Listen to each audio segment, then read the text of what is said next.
Okay, so how we see the blockchain world is in 3 generations, right? Like, so the first blockchains were launched at some point, right? Like it was a single chain, single asset blockchain. There was Bitcoin, there were some before, there's also Zcash, right? Like you have one chain, you have one single asset. Then eventually there was an innovation with Ethereum that opened up the space to multiple assets now, right? We don't have only the native token, but now we have many tokens, we have NFTs, we have all kinds of real world assets. And how we see the next progression of this is multi-chain networks, right? So we have multiple blockchains in a network with multiple assets. So what that really means is we're going from a single blockchain with a fixed validator set to a network of heterogeneous blockchains with different validator sets. Why should we do this, right? Like, and the answer to this is independence, scalability, and compliance. And I'm going to touch on all of these a little bit, and more than happy to answer any questions. But from these, you may already see we're heavily targeted at enterprise use cases, right? Like big financial institutions, government organizations, and all this. All right, so let's start with scalability. And I want to talk about blockchain performance. So in the previous talk, you already heard a lot about TPS, transactions per seconds, and everything, right?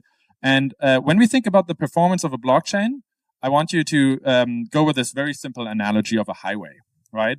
So we have a highway, and each of the cars on the highway is a transaction, right? They all travel with the same speed. We're going to simplify it.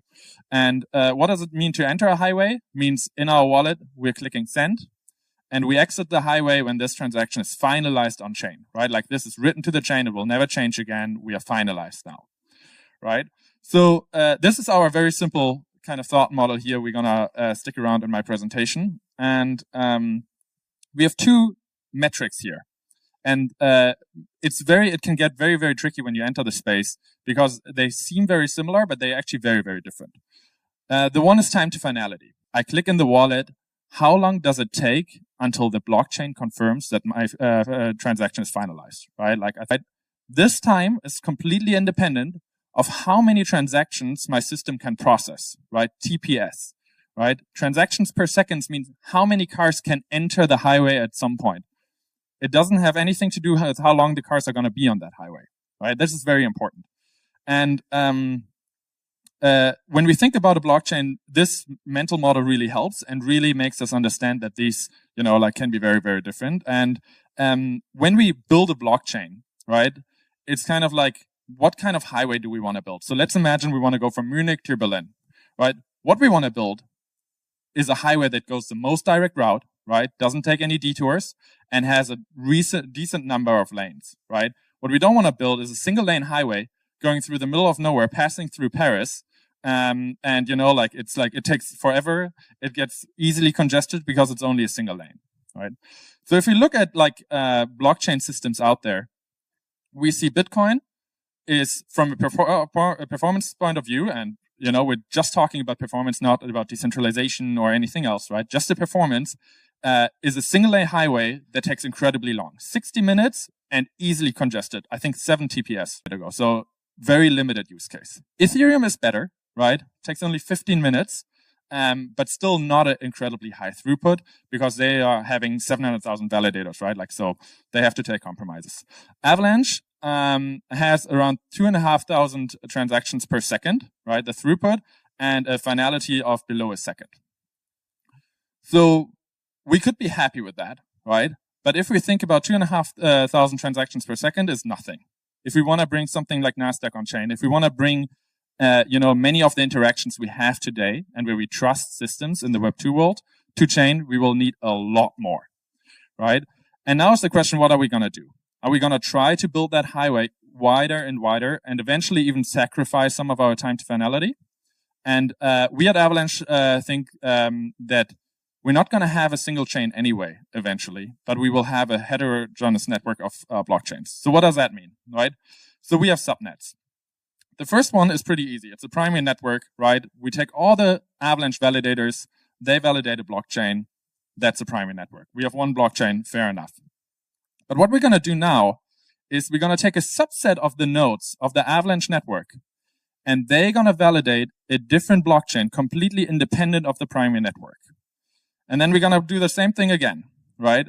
And nodes, a subset of the nodes on the Avalanche network are going to validate more and more blockchains. And these may overlap, right? A node may validate 3 or 4 subnets. But eventually, we will see that, like these subnets increase the throughput of the overall network by a lot without, like introducing additional complexity. We don't have to sacrifice short time to finality, right? Is that clear so far? I see some people nodding. Good, awesome. Cool, so this is a general idea of subnets, right? And we just saw kind of like how this, in our opinion, solves scalability, because now we don't have to introduce ZK or anything else, right? We can just scale with taking subsets of the validators. But there are like some pretty nice side effects that are interesting for institutions. So what we saw already, the fees, right? Like, so these are the Ethereum gas fees on the Ethereum network. And we see massive spikes here, right? Like usually it's pretty cheap, but on some days it just goes through the roof. And there are some times in the bull market where for many business use cases, this chain gets completely unusable, right? If you are, like let's say you're a telecommunications company, you can't afford that your gas fees just spike like 3, 4, 5x, because this will ruin your whole business model, right? Like we are also in industry with margins that are not like 300%. So we really have to see that we isolate fees. What we just see is when we have different layer 1 blockchains, these are completely independent, right? The idea of fees is if there's high network usage, fees go up to disincentivize people to issue transactions, right? It gets more expensive. Similar with flights or whatever, right? Like if we have these different blockchains, independent blockchains, each of them has an independent fee market, right? So if there is a lot of traffic on one subnet, the fees will go up. Other subnets are not affected at all.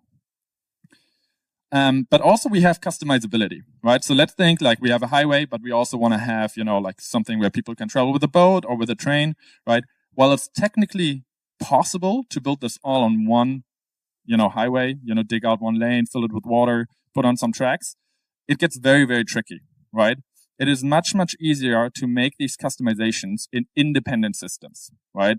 So when we look at the EVM, we have a few modules there, right? Like we have the consensus layer, we have the execution layer, the EVM, and then the Solidity smart contract. Some of this you saw earlier today. If you look at the Avalanche stack, we have a shared consensus layer. Then we have different execution environments and different smart contract layers. And this is actually very, very powerful because now we can make easily some customizations to the EVM without, like introducing these customizations to the entire network. If you've had the pleasure of suggesting a change to Ethereum, this is a very, very lengthy process, right? Like you've suggested in the forum, you have to rally for it. You will eventually, 1.5 years later, if this comes like to the point where the community accepts it, you will be as lucky to have it included.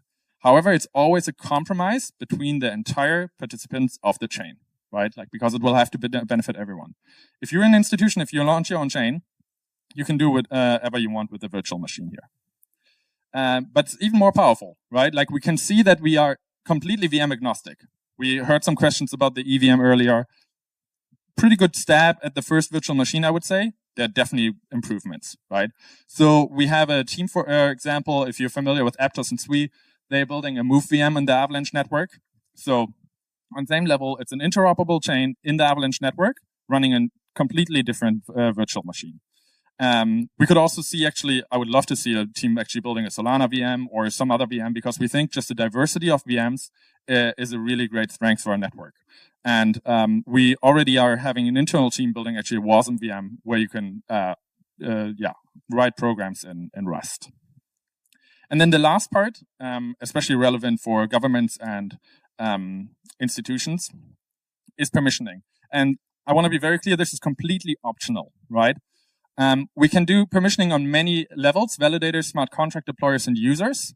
And at this point, like sometimes, like people get up, leave the room, are like, we're on blockchain. What are we doing this for? It's for a permissionless world, right? And I believe that. And I really want the world to be permissionless and everything accessible to everyone.